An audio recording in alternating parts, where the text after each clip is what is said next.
This channel does not promote any violent, harmful, or illegal activities. All content provided by this channel is meant for an educational purpose only. বাহ এবার হয়েছে স্বাদ। হ্যাঁ, অপূর্ব স্বাদ। MDH এর চাঙ্কি চাট মশলা জীবনে আসল স্বাদ জাগলো। আসল মশলা yes MDH। নমস্কার, স্বাগত আপনাকে TV9 বাংলায়। আমি দীপ রয়েছি আপনার সঙ্গে। প্রেস কর্নারে শুরুতেই যে বড় খবরে নজর রাখতেই হবে। এই মুহূর্তের সবথেকে বড় খবর, তৃণমূল বিধায়ক জীবন কৃষ্ণ সাহা তাকে গ্রেপ্তার করা হয়েছে CBI এর পর। এবার ইডির জালে জীবন কৃষ্ণ। 4 ঘন্টা জিজ্ঞাসাবাদের পর গ্রেপ্তার বড়োয়ার বিধায়ক। পুকুরে মোবাইল ফোন ছুড়েও শেষ রক্ষা হলো না। ছবি দেখাচ্ছি আপনাদের। তাকে ইতিমধ্যে গ্রেপ্তার করা হয়েছে এবং গ্রেপ্তার করে সম্ভবত এবার তাকে কলকাতায় নিয়ে আসা হচ্ছে। গাড়িতে চাপিয়ে ইডির আধিকারিকরা তাকে নিয়ে আসছেন কলকাতার সিজিও কমপ্লেক্সে। আমার সহকর্মী সুজয় রয়েছেন, গোটা ঘটনা সম্পর্কে বিস্তারিত জানাবেন। সুজয়, আমরা যে ছবি দেখতে পেলাম, একটানা অন্তত 4 ঘন্টা জিজ্ঞাসাবাদ, তারপর অবশেষে গ্রেপ্তার। দুপুর ঠিক 12:30 বাজে এই মুহূর্তে। একেবারে দেখো, তাকে 12টা নাগাদ তাকে গ্রেফতার করা হয়েছে এবং গ্রেফতার করে কলকাতায় নিয়ে আসা হচ্ছে। এবং সরাসরি যেটা প্রথম থেকেই বলছিলাম যে তার যেভাবে গতি প্রকৃতি দেখা যাচ্ছে তাতে কড়া পদক্ষেপ নেওয়া হতে পারে জীবন কৃষ্ণ সাহার বিরুদ্ধে। অবশেষে ইডি গ্রেফতার করলো এবং তোমাকে জানিয়ে রাখি, নবম, দশম এবং একাদশ দ্বাদশে যে অ্যাসিস্ট্যান্ট টিচার নিয়োগের দুর্নীতি হয়েছিল, সহকারী শিক্ষক নিয়োগের দুর্নীতি হয়েছিল, সেই মামলাতে গ্রেফতার করেছে ইডি তাকে। সিবিআই পৃথকভাবে নবম, দশম, একাদশ, দ্বাদশের তদন্ত করলেও ইডি কিন্তু নবম, দশম এবং একাদশ, দ্বাদশে যে নিয়োগের দুর্নীতি সেটাকে মিলিতভাবে তারা তদন্ত করছিল। এবং এই জীবন কৃষ্ণ সাহার বিরুদ্ধে যেটা বললাম যে সিবিআইয়ের কাছে ইতিমধ্যেই তথ্য প্রমাণ রয়েছে যে কীভাবে টাকা নিয়েছেন, কীভাবে দুর্নীতিতে জড়িয়ে এই জীবন কৃষ্ণ সাহা।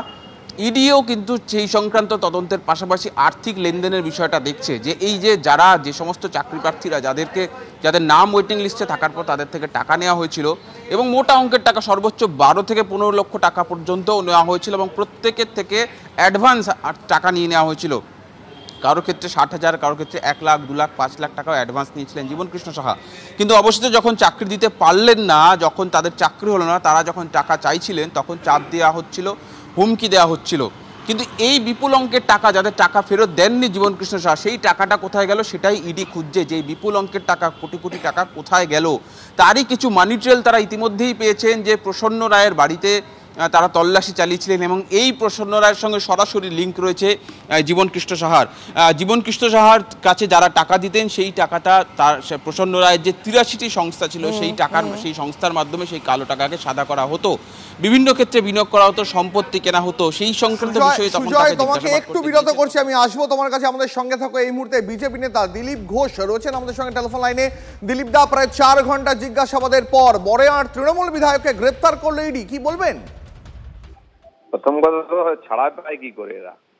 এদের হওয়ার পরে এত যাদের বিরুদ্ধে অভিযোগ, এত সমস্ত দুর্নীতির সঙ্গে যুক্ত, তথ্য প্রমাণ লোপাট করার অভিযোগ, তারপরে ছেড়ে পেয়ে ছাড় পেয়ে যাচ্ছে।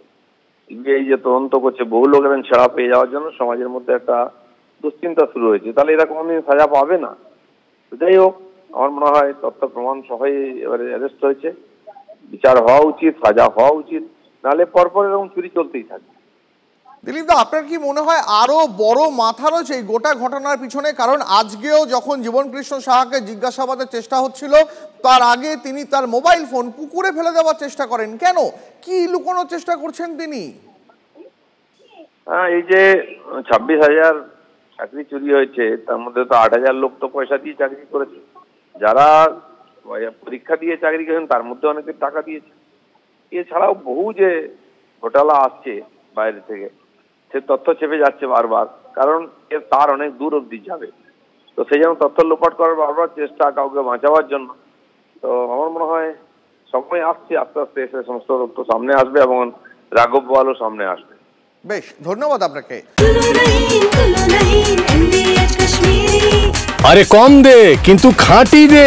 MDH কাশ্মীরি লাল লঙ্কার গুঁড়ো।